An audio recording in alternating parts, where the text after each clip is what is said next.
Saudi நாட்டில் நீங்கள் YouTube உபயோகப்படுத்த தெரிந்தால், கூகுள் உபயோகப்படுத்த தெரிந்தால், ஆங்கிலம், அரபி, தமிழ் எந்த மொழியில பரா ஆ அப்படின்னு சொல்லி ஒரு பேரை போட்டாலும் வந்துடும். பரா ஆ அப்படின்னு எழுதி வச்சுக்கிறேன். நீங்கள் நெட் உபயோகப்படுத்த தெரிந்தால், இந்த குழந்தையினுடைய பெயர் பரா ஆ.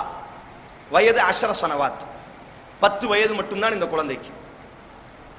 இந்த குழந்தை எகிப்து நாட்டை பூர்வீகமாக கொண்ட குழந்தை. இவங்க வாப்பா உம்மா எகிப்தை சார்ந்தவர்கள். எப்படியெல்லாம் அல்லாஹ் உலகத்தை வைத்திருக்கிறான் பாருங்க. ஒரு சிறிய சோதனை, ஒரு சிறிய கஷ்டம், இபாதத்தின் மனம் தளர்ந்து விடுகிறோம். காஃபிர்களை விட மட்டமாக மாறி விடுகிறோம். காஃபிர்களினுடைய இறை நம்பிக்கையை விட நமது இறை நம்பிக்கை குறைந்து விடுகிறது. அல்லாஹ் பாதுகாக்கட்டும். அல்லாஹ் வைத்திருக்கக்கூடிய உலகத்தினுடைய இந்த மக்களை பாருங்கள். நீங்க இப்பவும் போனால் போதும், இன்ஷா அல்லாஹ் இந்த வீடியோல கூட நான் அந்த வீடியோ கிளிப்பிங் போட்டு விடுறேன். நீங்க பராஆன்னு சொல்லி கூகுள்ல தட்டினா அந்த குழந்தையினுடைய எல்லா கிராத்தையும் நீங்க கேட்கலாம். அந்த குழந்தையினுடைய வீடியோவோடு நீங்க பார்க்கலாம். அவருடைய வரலாறு என்ன தெரியுமா? உங்க அப்பா ஒரு பெரிய இன்ஜினியர், எகிப்து நாட்டை தாயகமாக கொண்டவர். சவுதிக்கு வருகிறார். சவுதியில ஒரு பெரிய கம்பெனியில ஒரு பெரிய ஒரு பணக்காரராக வேலைக்கு அமர்த்தப்படுகிறார். கை நிறைய லட்சக்கணக்கான தீனார் திர்ஹங்கள் அவளுக்கு கொடுக்கப்படுகிற மாதம். பெரிய திறமையானவர். எகிப்துல கல்யாணம் முடிச்சு குடும்பத்தோடி மனைவியையும் அழைத்து கொண்டு வந்து மகள் இந்த பராஆ பிறந்து ஒரு 10 வருடம் குடும்பமாக வாழ்க்கை நடத்தி கொண்டிருக்கிறார்கள். இப்படி சவுதியினுடைய வாழ்க்கை நடத்தி கொண்டிருக்கிறார். கை நிறைய சம்பளம். அந்த சவுதியினுடைய நிறுவனமே வீடு கொடுத்துட்டு, அந்த நிறுவனமே கார் கொடுத்துட்டு, அந்த நிறுவனமே இந்த குழந்தையை படிக்க வைக்கக்கூடிய பொறுப்பையும் ஏற்றுக்கொண்டார்கள். அந்த அளவுக்கு ஒரு பெரிய திறமையானவர்.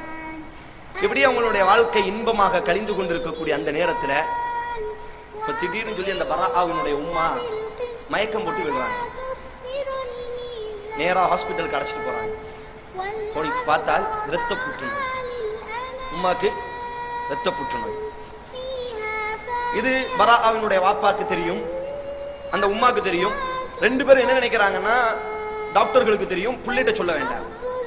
டாக்டர் எல்லாம் சொல்லிட்டாங்க, நாளை எண்ணிக்கொள்ளுங்கள், கண்டிப்பாக பராஆவினுடைய உம்மாவுக்கு மரணம் தான், உங்களினுடைய மனைவிக்கு கண்டிப்பா மரணம் தான் இருக்கிறது. உங்க புள்ளிட்ட நீங்க சொல்ல வேண்டாம். அவங்க 2 பேரும் பெற்றோர் என்ன புள்ளிட்ட சொல்ல வேண்டாம், தாயை மரணிக்க போகிறாள். பராட்ட சொல்றாங்க, சின்ன நோய் தான், உம்மா ஹாஸ்பிட்டல்ல இருக்கிறாங்க, சரியாயிரும். ஒவ்வொரு நாளும் ஹாஸ்பிட்டலுக்கு அந்த புள்ள வரும். உம்மா ரகசியமாக சொல்வாள், உனக்கு முன்னால் நான் சொர்க்கம் சொல்வேன், உனக்காக வேண்டி விளையாட்டு ஜாமான்களை எல்லாம் நான் சொர்க்கத்துல தயார் பண்ணி வைப்பேன். அப்படி ரகசியமா சொல்லிக்கிட்டே இருப்பாங்க. பராஆ இன்டர்நேஷனல் ஸ்கூல் சவுதியில படிச்சு கொண்டிருக்கிறார். திடீர்னு சொல்லி பராஆவினுடைய வாப்பாக்கு ஒரு கால் வருது. பராஆவினுடைய வாப்பா தனது காரை எடுத்துட்டு தனது பிள்ளையை அழைக்கிறதுக்காக வேண்டி அந்த இன்டர்நேஷனல் ஸ்கூலுக்கு வரார். பிள்ளை என்ன காரணத்துக்கு வராருன்னா, பராஆவினுடைய உம்மா ஹாஸ்பிட்டல்ல மரணிச்சிட்டாங்க. இப்போ பிள்ளை சொல்லல, ஆனா உம்மாட்ட பிள்ளைகிட்ட காமிக்கணுமா இல்லையா? ஒரு கட்டத்துல சொல்லல, மறைச்சிட்டோம். இன்னைக்கு மட்டும் அவ சோகமா இருக்கட்டும், இந்த சோகத்தை அன்னைக்கே சொல்லி இருந்தாலும் அவ சோகமாவே இருந்திருப்பாள் என்பதற்காக வேண்டி பிள்ளைய கூப்பிடுறதுக்காக வேண்டி வாப்பா வாரார். பிரின்சிபால்கிட்ட பேசுறாங்க. முதல்வர்கிட்ட பேசி பிள்ளைய ஏத்தி கார்ல ஏத்தி வரும் பொழுது வாப்பா சொல்லல. என்ன செய்யறாரு? சொல்ல பயப்படுறார். என்ன நடக்கும்? யாருமே இல்லை. இந்த உம்மா தான் அந்த பிள்ளைக்கு எல்லாமே. அப்படி வளர்ச்சி விட்டார்கள். சரி கொஞ்சம் நேரம் ஆகட்டும் சொல்லி கார்ல பயணம் செய்யறாங்க. ஹாஸ்பிட்டலை நோக்கி பயணம் செஞ்சுட்டு இருக்கும் பொழுது வாப்பா என்ன நினைக்கிறாருன்னா, இந்த நேரத்துல பிள்ளைகிட்ட சொல்ற முன்னகட்டி பிள்ளைக்கு நம்ம உணவு வாங்கி கொடுத்துடலாம், ஜூஸ் வாங்கி கொடுத்துடலாம், ஏதாச்சும் உணவு வாங்கி கொடுத்துட்டால் புள்ள உணவு சாப்பிட்டதற்கு பிறகு நாம் சொல்லலாம். காரணம், இந்த நேரத்தில் நம்ம சொன்னால் புள்ள உணவு சாப்பிடாது, அழுதுகிட்டே இருக்கும், அவளுக்கும் நோய் வந்துடும். அதனால என்ன செய்யலாம் என்று சொன்னால், கஷ்டங்கள் வரும்போது உலகத்தில் நெருக்கப்படக்கூடிய அந்த நேரத்தில் எல்லாம் இந்த காட்சிகளை நினைத்து பாருங்கள். அல்லாஹ் இப்படித்தான் உலகத்தை வாழ வைக்கிறார். பெரும்பான்மையான மக்கள் 10 வயது சிறுமியை அல்லாஹ் அலக்களிக்கக்கூடிய விதத்தை பாருங்கள். வாப்பா தன்னுடைய BMW காரை ஒரு இடத்துல விட்டுட்டு ஒரு மார்க்கெட், சூப்பர் மார்க்கெட்ல போய் ஜூஸ் வாங்குறதுக்காண்டி, சாப்பாடு வாங்குறதுக்காண்டி போய் சாப்பாடை வாங்கிட்டு வரும் பொழுது புள்ள பார்த்துட்டு இருக்கு. வாப்பா அங்க விபத்துல இறந்துட்டான். சாப்பாடை வாங்கிட்டு வர ஒரு கார் வந்து அடிக்கி புள்ள கண்ணு முன்னாடியே வாப்பா துடித்து இறந்து போகிறார். 2 பேர் இறந்துட்டாங்க. யார் மரணத்தை சொல்றது? பிள்ளைகள். டாக்டர்கள் முடிவு செஞ்சு முதல்ல வாப்பாவை பத்தி சொல்லிடுவோம். ஏன் வாப்பாவனுடைய மரணத்தை கண்ணால பார்த்துட்டா. வாப்பா அடக்கம் பண்ணி உம்மா அடக்கம் பண்ணி ஒரு 6 நாளைக்கு பிறகு பராட்ட சொல்லப்படுது, உம்மாவும் மரணிச்சிட்டாங்க. அனாதையாக யாருமே இல்லை. நேற்று வரை சவுதியினுடைய மிகப்பெரிய ஒரு பணக்காரி, நேற்று வரை ஒரு பெரிய இடத்தினுடைய மகாராணியாக வாழ்க்கை நடத்தியவர், ஒரே ஒரு விபத்து தான் அவளினுடைய அத்தனை வாழ்க்கையை அளித்து இப்பொழுது 2 தாயையும் தகப்பனையும் இழந்த முழு அனாதை. அனாதை என்பதை தாண்டி அவர்கள் எகிப்திலிருந்து பல வருடத்திற்கு முன்னால் வந்ததினால் இப்பொழுது அகதியாக சவுதியினுடைய நாட்டில் இருக்கிறார். இப்படி நின்று கொண்டிருக்கக்கூடிய ஒரு சில நாட்களில் அந்த பராஆ மயக்கம் விட்டு விடுகிறாள். பராஆவை ஹாஸ்பிட்டல்ல கொண்டு போய் செக் பண்றாங்க. அதே புற்றுநோய் பராஆவையும் தாக்கி இருக்கிறது.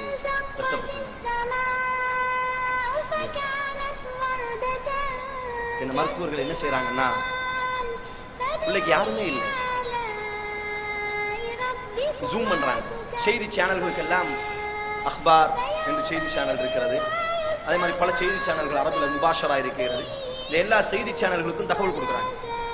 எல்லா செய்தி சேனல்களும் இந்த பிள்ளையை ஜூம் பண்ணி உலகத்திற்கு காமிக்கிறாங்க. இப்போ சவுதியினுடைய ஒரு பெரிய பணக்காரர் என்ன செய்கிறார் என்று சொன்னால், இந்த பிள்ளையை எப்படியாச்சும் நான் பாதுகாப்பேன், எப்படியாச்சும் குணப்படுத்துவேன் என்று முயற்சி செய்து இப்பொழுது அவர் இந்த பிள்ளைக்காக வேண்டி தனது சொத்துக்களை எல்லாம் இழக்க ஆரம்பிக்கிறார். ஒரு கட்டத்தில் லண்டன் கூட்டு போகப்படுகிறது. 2 கால்களும் துண்டாக வெட்டி எடுக்கப்படுகிறது அந்த பராஆவிற்கு.